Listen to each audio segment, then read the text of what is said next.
இந்தியால ரொம்ப ஸ்ட்ராங்கா நம்பப்படுற பேய் கதையில இது ஒண்ணு. Delhi cantonment area. என்ன ஏதுன்னு விலாவரியா சொல்றேன். மறக்காம சைலன்ஸ் பண்ணி சப்ஸ்கிரைப் பண்ணி வச்சுக்கோங்க.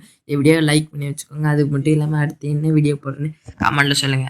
நீங்க ஒரு கார் எடுத்துட்டு டெல்லி கண்டோன்மென்ட் ஏரியாக்குள்ள போனீங்கன்னா இந்த பொண்ணு உங்ககிட்ட லிஃப்ட் கேட்பான்னு ஸ்ட்ராங்கா நம்பப்படுது.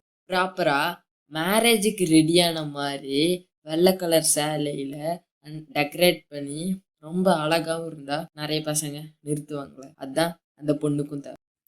சில பேர் காரை நிறுத்தாம அப்படியே ஓட்டிட்டு போயிட்டாங்கன்னா அந்த பொண்ணு பின்னாடியே துரத்திட்டு வருவோமா.